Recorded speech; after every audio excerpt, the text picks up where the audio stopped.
बच्चों, आज हमारा जो टॉपिक है वो है एक्सपेंसेस के रिलेटेड है। पर बात यहाँ पर आती है कि एक्सपेंसेस अगर प्रेजेंट में हो उसको कैसे ट्रीट करना है, अगर एक्सपेंसेस पास्ट के हो उसको कैसे ट्रीट करना है, और एक्सपेंसेस अगर फ्यूचर के हो उस समय कैसे एंट्री पास करनी है।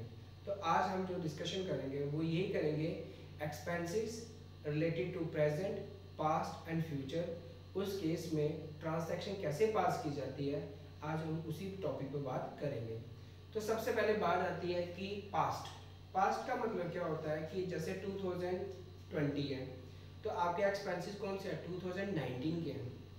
कौन से हैं, 2019 के, ये हो गया पास्ट। अगर एक्सपेंसेस आते हैं 2021 के आते हैं तो वो हो गए फ्यूचर्स। लेकिन बात करते हैं हम कौन सी एक्सपेंसेस, पास्ट के एक्सपेंसेस की बात कर रहे हैं। आपने लास्ट ईयर सैलरी अभी पे नहीं की, जो लास्ट ईयर की सैलरी थी जो आपने एम्प्लॉय को देनी थी वो आपने अभी पे नहीं की, तो देखा जाए तो ये कंपनी की क्या होगी, लाइबिलिटी होगी। क्या होगी, कंपनी की लाइबिलिटी, कि कंपनी ने अभी सैलरी देनी है, अभी दी नहीं है। इसलिए लाइबिलिटी जो होती है उसको हमेशा कहाँ शो किया जाता है, क्रेडिट साइड शो किया जाता है, क्योंकि वो कंपनी की क्या होती है, पेमेंट होती है।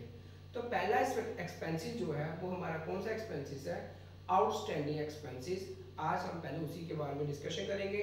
और ये एक्सपेंसेस जो है इसको क्या बोलते हैं, पास्ट एक्सपेंसेस भी बोलते हैं।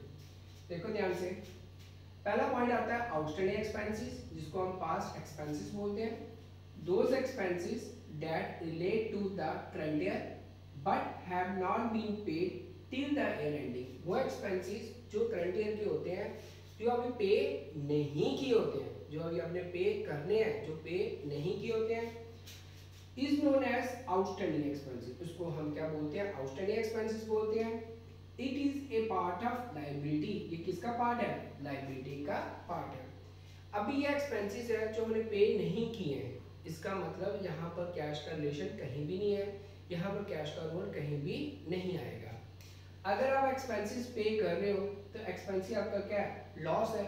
Debit all expenses and losses, debit all expenses and losses, क्योंकि एक्सपेंसेस नॉमिनल अकाउंट है, आपने अभी पेमेंट करनी है, अभी की नहीं है, इट इज ए लायबिलिटी।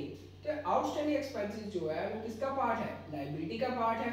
इससे लायबिलिटी जो होती है वो कहाँ शो करते हैं, उसको क्रेडिट साइड शो करते हैं। तो इसकी जेएनटी बनेगी बच्चे, expenses account DR to outstanding expenses account. देखो ध्यान से, salary due but not paid, क्या मतलब हुआ, सैलरी ड्यू है, सैलरी अभी देनी है, सैलरी आपने दी नहीं है, दैट इज आउटस्टैंडिंग। तो आप इसके एंट्रीज क्या लिखोगे, सैलरी अकाउंट डीआर, एक्सपेंसेस है ना, ये एक्सपेंसेस अकाउंट डीआर, एक्सपेंसेस के प्लेस पर क्या लिखा है, salary account DR to outstanding salary account. तो कितना अमाउंट लिखा है, 2000 एंड 2000। इसी तरह से एक एंट्री और है, salary for the previous year paid.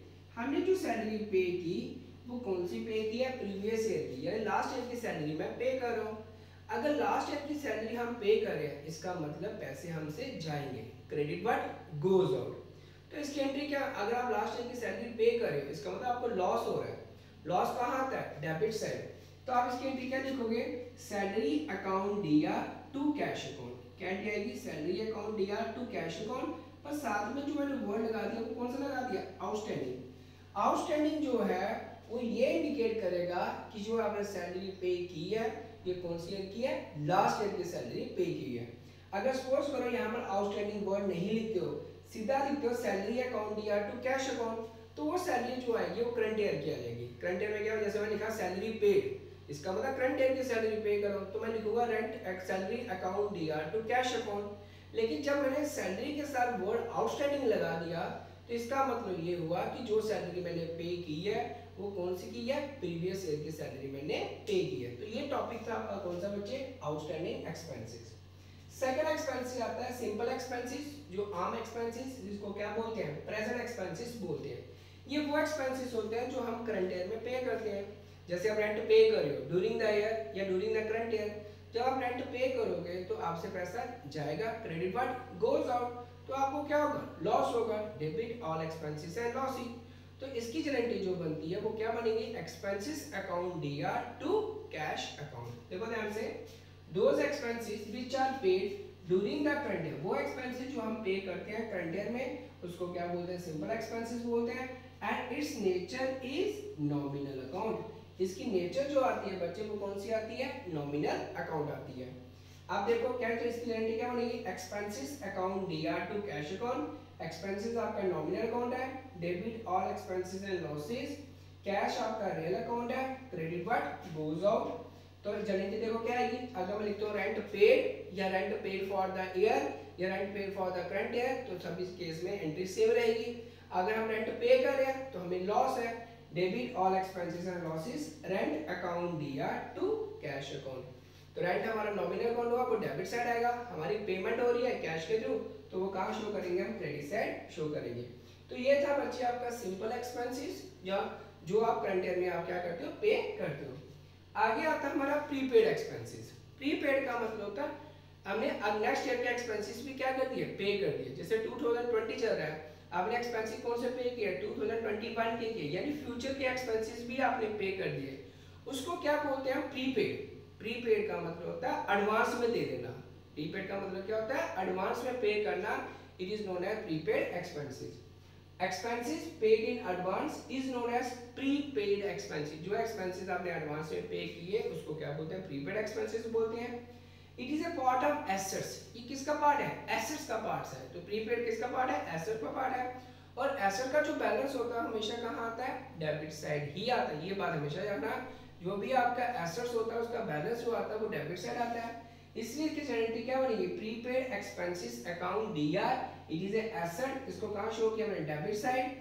अगर हम एडवांस में पैसे दे रहे हैं तो पैसे तो जाएंगे, it is a real account. Credit what goes out. तो जेनेटिक क्या बनेगी, prepaid expenses account DR to cash account. अब देखो बच्चे इसकी example, salary of the next year paid. जो सैलरी पे की गई वो नेक्स्ट ईयर की हमने पे की, अगले साल की हमने सैलरी जो है पे की है, तो पैसे तो जाएंगे। लेकिन वर्ड क्या लिखोगे, prepaid salary account DR to cash account. क्या रहेगी, prepaid salary account DR to cash account. तो ये था बच्चे आपके एक्सपेंसेस जो किसके रिलेटेड है, प्रेजेंट के रिलेटेड, पास्ट के रिलेटेड और फ्यूचर के रिलेटेड है। अगर आपका एक्सपेंसेस जो है पास्ट के रिलेटेड है तो उसको आपने आउटस्टैंडिंग वर्ड लगाना है। अगर आपका एक्सपेंसेस प्रेजेंट के रिलेटेड है तो सिंपल एक्सपेंसेस लिखने हैं।